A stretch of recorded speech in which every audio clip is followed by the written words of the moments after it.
ٹھیک, آپ صرف اور صرف دیکھتے ہیں پیسے کو, عہدے کو, اقتدار کو.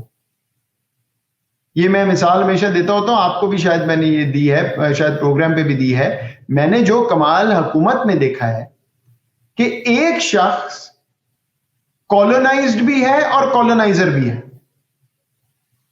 آپ کا ایک اہلکار, حکومتی اہلکار اپنے اوپر والے کے لیے غلام ہے اور آقا کو آقا سے بھی اوپر لے جائے گا, اس کا بھی دماغ خراب کر دے گا, اور وہی شخص 5 منٹ بعد اپنے نیچے والے کو جانور کی طرح ٹریٹ کرے گا. تو انگریزی میں جسے کہتے ہیں کس اپ اینڈ کک ڈاؤن.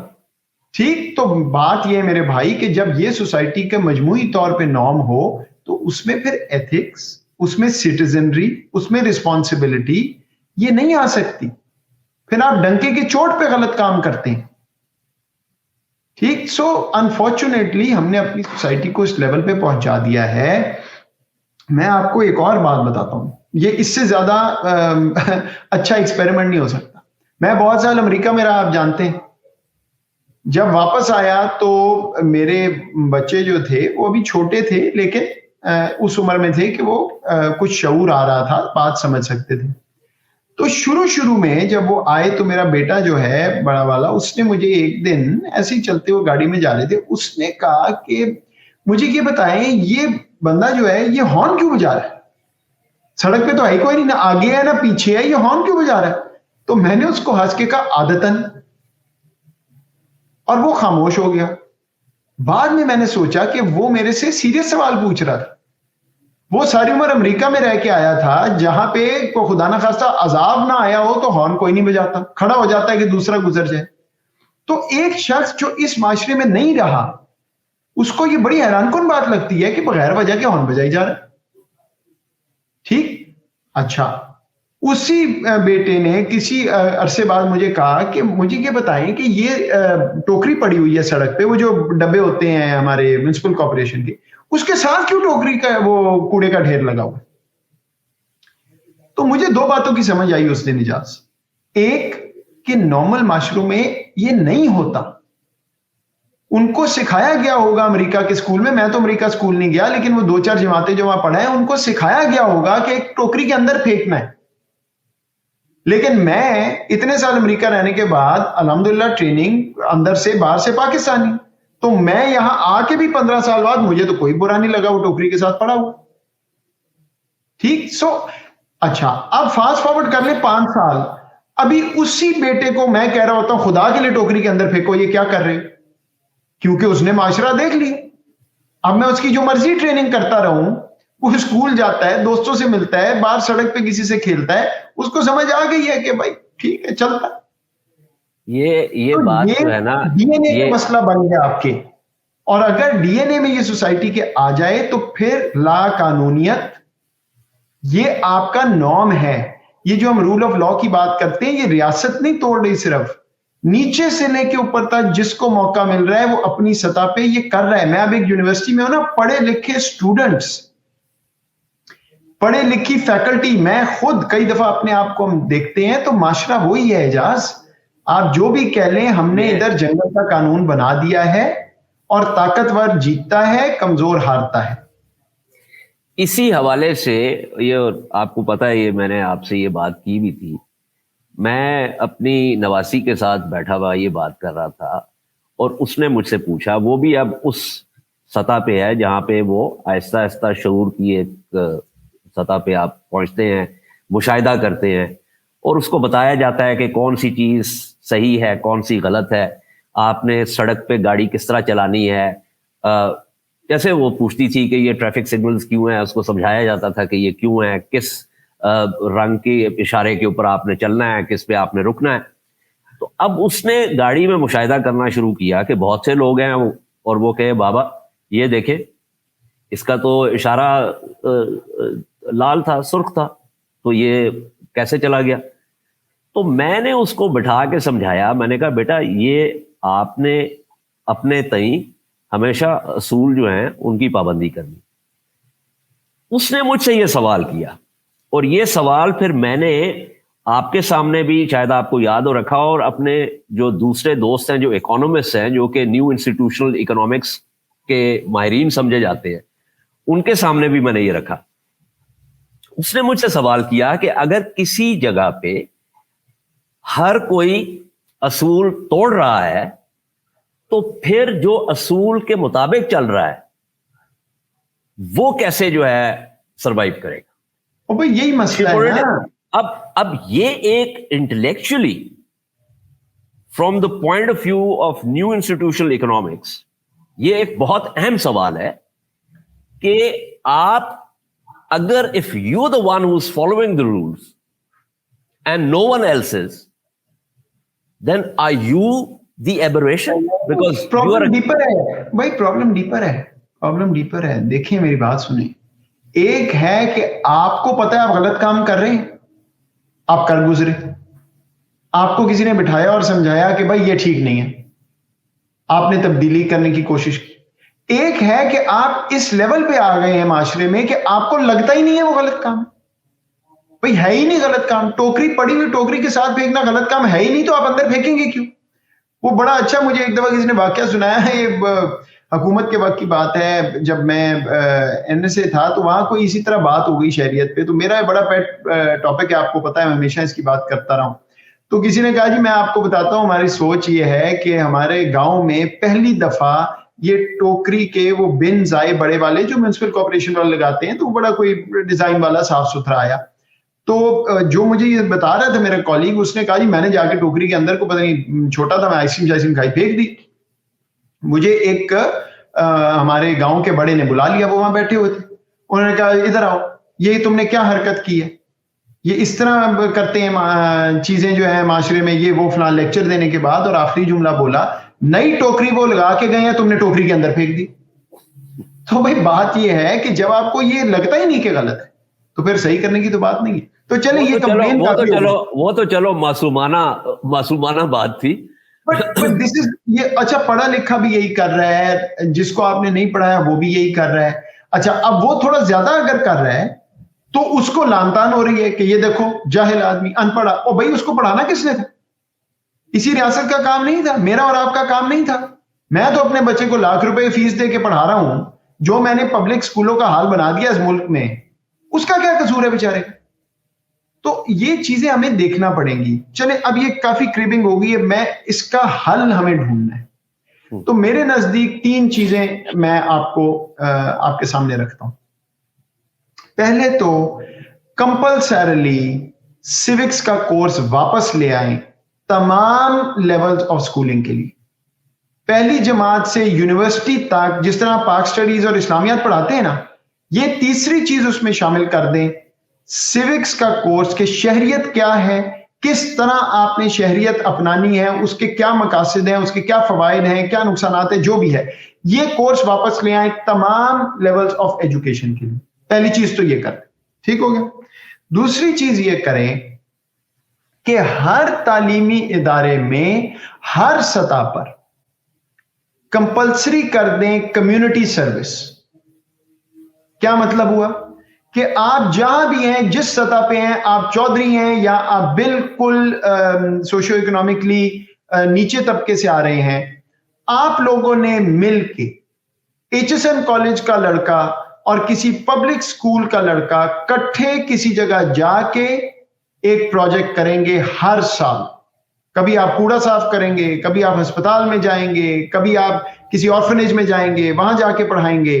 وہ کنیکشن بنانا شروع کریں گے تو انسان اللہ تعالیٰ نے ایک ایسا معجزہ بنایا ہے, کیا ہے کہ وہ خود سے سیکھے گا اور اپنے آپ کو آہستہ آہستہ, سارے نہیں کریں گے, 50% کر لیں گے, 30% کر لیں گے, لیکن معاشرے میں آہستہ آہستہ آہستہ تبدیلی آنا شروع ہو جائے گی. اور تیسری چیز یہ ہے, میں ابھی ایک بی این یو میں ہم کوشش کر رہے ہیں ایک سینٹر فار کیریکٹر بلڈنگ بنانے کی. اس کا مقصد کیا ہے؟ اس کا مقصد یہ ہے کہ جو تمام سیوکس کا کانسیپٹ, شہریت کا کانسیپٹ ہے, اس کو آپ باضابطہ ایک سسٹم کے اندر لائیں. جو آپ کی مینٹل ہیلتھ کے ایشوز ہیں سوسائٹی میں, ہم بات نہیں کرتے. جو میں نے کہا 20 سال دہشت گردی ہوئی ہے, ہم نارمل کوئی بھی نہیں ہے ہم میں سے. جب آپ لاہور میں 4 دن سانس لیتے ہیں نارمل نہیں رہ سکتے, دماغ خراب ہی ہوگا آپ کا. تو ایک ایسا پروسیس کریں جس میں کیریکٹر بلڈنگ یعنی سیوکس, اخلاقیات اور یہ جتنے بھی آپ کے سٹریسز ہیں, مینٹل ہیلتھ کے ایشوز ہیں, ان کو ایک جگہ پہ لائیں, ان کی بات کرنا شروع کریں, سوسائٹی میں جگہ دیں ان لوگوں کو جو سٹرگل کر رہے ہیں, اور عمومی طور پہ آہستہ آہستہ آپ دیکھیں گے چیزیں تبدیل ہوں گی. یہ 3 کام اگر آپ نے کیے, پھر آپ کے وہ لوگ جو قانون توڑیں گے کم ہو جائیں گے, اور جو قانون توڑا ہوگا اس کو نہیں توڑنے دیں گے. اس کی میں آپ کو مثال دیتا ہوں.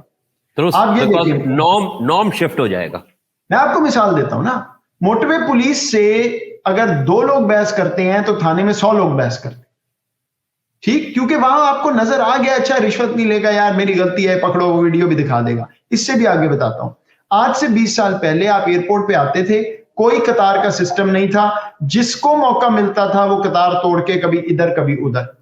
ٹھیک, آج آپ قطار میں کھڑے ہیں, آپ کبھی کوشش کر لیں, آپ کے ساتھ پروٹوکول والا ہو, چاہے آپ حکومتی اہلکار ہوں, جو بھی ہوں, آپ لائن توڑ کے آگے جائیں, لوگ چیخنا شروع کر دیں, وہ کہیں گے جی کس قانون کے تحت آپ جا رہے ہیں. تو وہاں پہ ایک نارم آپ کا بن گیا. ٹھیک, آپ پیٹرول پمپ جائیں کبھی گاڑی میں یا موٹر سائیکل میں پیٹرول ڈلوانے, ذرا ایک یہ دلچسپ بات سوچیں اس بات کو. ہم کہتے ہیں نا جنگل کا قانون, میں بھی کہہ رہا ہوں, لیکن جہاں نارم بن جائے وہاں پہ وہ چل جاتا ہے. پہلی چیز کیا ہوتی ہے جب آپ اس کو وہاں پہ جا کے کہتے ہیں جی اس میں پیٹرول ڈال دیں آپ کی بائک میں یا آپ کی گاڑی میں, پہلی چیز کیا کہتا ہے وہ آپ کو, کہتا ہے جی میٹر چیک کر لیں, 0 ہے. یہ آج سے 20 سال پہلے نہیں ہوتا تھا. یہ نارم کیوں بنا, کیونکہ 2 نمبری ہوتی تھی, وہ میٹر 100 سے شروع ہوتا تھا, 100 روپے, تو وہ 0 کا ایک نظام بن گیا, آج تک ہو رہا ہے. اب آپ اس کو تو نہیں کہتے کہ مجھے میٹر دکھاؤ, اس کا نارم بن گیا, آپ کی ایکسپیکٹیشن بن گئی. جس دن وہ نہیں دکھائے گا آپ اس کو روکے گے نا, میں نہیں مانتا, پہلے یہ پورا کرو. ٹھیک, سو یہ نارم آتے ہیں اخلاقیات کے ٹریننگ سے. ایک آپ کو گھر میں تربیت مل رہی ہے, ایک سکول میں مل رہی ہے, پھر آپ دیکھ رہے ہیں کہ باقی بھی ٹوکری میں ڈال رہے ہیں کوڑا, یار میں بھی ٹوکری میں ڈال دوں, ایسے ہی کوئی ابھی بات کر دے گا.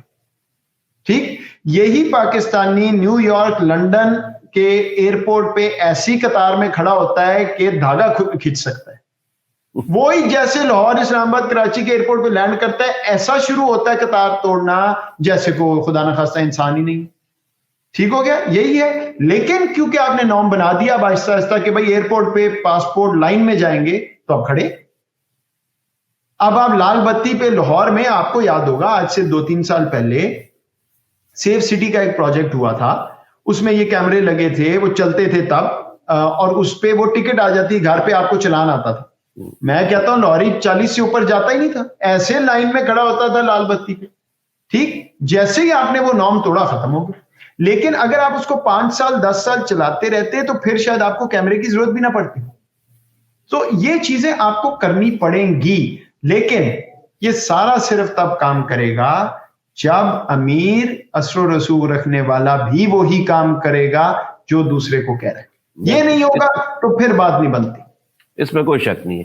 نارم چینجنگ جو ہے, نارم کی تبدیلی جو ہے وہ بہت ضروری ہے. بہت عرصہ پہلے جب میں ایک پروجیکٹ کر رہا تھا تو برلن میں, تو ایک جرمن دوست سے میں نے پوچھا کہ بھائی یہاں پہ کوئی ٹریفک پولیس نہیں نظر آئی. تو وہ میری طرف دیکھنے لگا, اس نے کہا کہ یہ ٹریفک پولیس کیا ہوتی ہے. میں نے کہا جو ٹریفک کو کنٹرول کرتی ہے. اس نے کہا بھائی سارے اصول ہیں, سب کچھ ہے, اس میں پولیس کا کیا تعلق. تو اس کے لیے یہ ایک عجیب سی بات تھی کہ کوئی اس طرح کی بھی پولیس ہوتی ہے جو کہ, ہاں اس نے مجھے کہا کہ کوئی ایمرجنسی وغیرہ ہو جائے تو وہ سروسز موجود ہیں, وہ whether it's fire brigade, whether it's other emergency services and normal police, لیکن ٹریفک پولیس کا کوئی معاملہ نہیں ہے. یہ میرے خیال میں, سوری ایک سیکنڈ نا, بس دیکھیں سمپل بات ہے, اس میں کوئی وہ نہیں ہے راکٹ سائنس.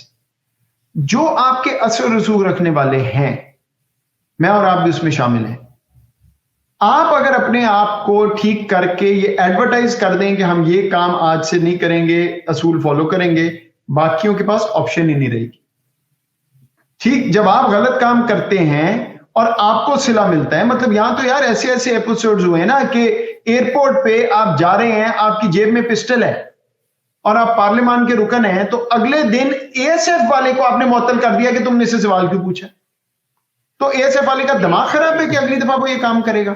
نہیں لیکن دیکھیں بات یہ ہے کہ ایک طرف میں نے جیسے ابتدائیے میں بھی کہا تھا کہ یہ ہماری مذہبیت جو ہے جیسے جیسے بڑھتی گئی ہے ویسے ویسے ہماری اخلاقیات نیچے. اب ہم بات کرتے ہیں، جیسے میں نے ابھی جرمنی کی بات کی، آپ نے امریکہ کا ذکر کیا.